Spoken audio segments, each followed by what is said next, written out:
Hello, my name is Boss, and welcome to this segment about Natori's grave. Natori's grave is actually based on the actual grave. Anthony Cummins got me some pictures of the actual grave, what it looked like, and from that, I pieced together how big it should be and what shape it should be and what the kanji should be on the front. And we basically made this for a kids camp because this was part of the night game. We were going to visit Natori's grave in the middle of the night, and inside actually is a fire scroll that they had to go and find. So basically this is meant as a prop. But when I sent Anthony a bunch of pictures about it, with it in it, and he was really enthusiastic, and he really wanted to know how we did that, and apparently he got some questions about it too.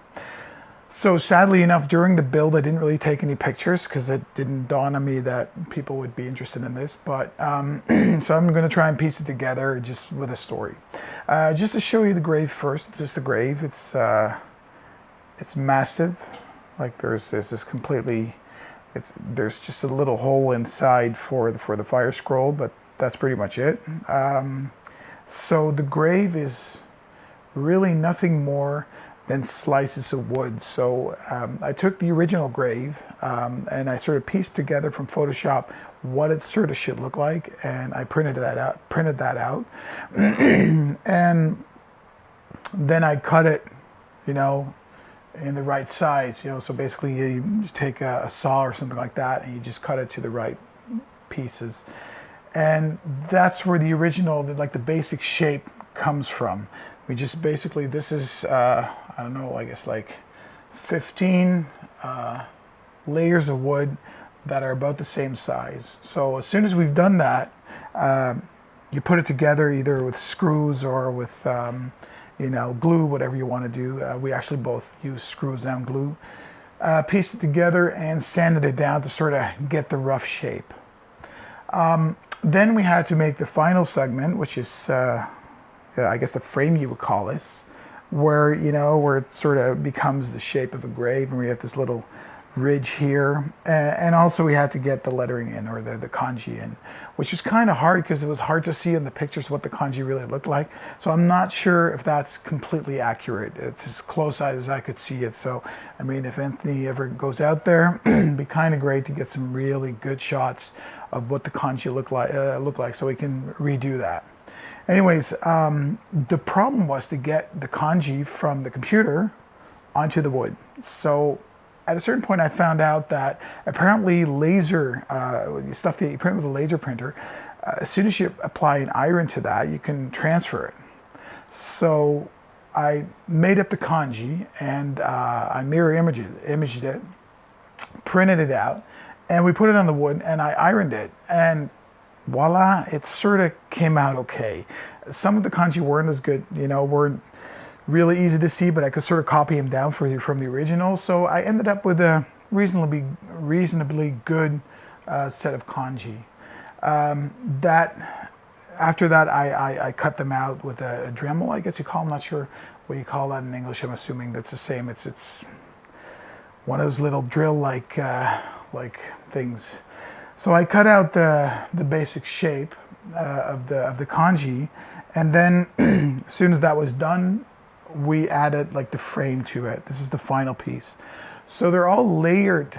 Basically, it's simply layered wood. If you look at the bottom, you can sort of tell. You can still see the layers here, and here at the bottom, it's kind of stuck now. So I actually might be able to get it out. This is where you can find the fire scroll, which has nothing to do with, I think there is a fire scroll in Natori-ryu, but I mean, this is obviously made up because it's a fantasy story. So this is basically how it's built up. Now then, if you want to make it look kind of real, it's actually pretty heavy. I mean, the wood is MDF. I'm not sure if you call that the same in English. MDF is just like this smooth, really soft, compressed wood, but it gets really heavy. I mean, this thing is, if someone would lift it, actually it feels like rock. So then you have to paint it. Now first you take like a base paint, like there's like special MDF paint, so you sort of make sure it's really, really covered. So you have to go over it a couple of times. Then the last part, I actually added sand to it, like bird cage sand, like the silver sand or any type of other sand. I just added it to the paint and I started going over it. As soon as that's done, I applied, in this case, because I wanted to make it a little, look a little old, like it was in the forest or something like that. So I added a brown base paint to it with more sand in it as well. As soon as that was done, I just started to, make it up. This is kind of something I really like doing. So I'm not sure. This is where you sort of, this is a feeling. So I added the basic part after that, we call it dry brush, is like whitish, broken white. And then I started adding green and grays and stuff to sort of make it look old. And this is what it ended up to be. This is Natori's grave. And I mean, you can build it and, I don't know, use it as a shrine or whatever. Or you can even probably make a molding out of it and turn it into concrete or something like that. I don't know. We did it for the kids and it was a big success. So yeah. This is Natori's grave. I hope you enjoyed that, and if you have any questions or you want some of the designs that we did, I can just send them to me. Just drop me an email or a Facebook, whatever, and I can get you the design. So if you want to build it, and well, that's pretty much it. Thank you for watching, and I'll hope to see you soon with other topics on Natori-ryu. Thank you very much.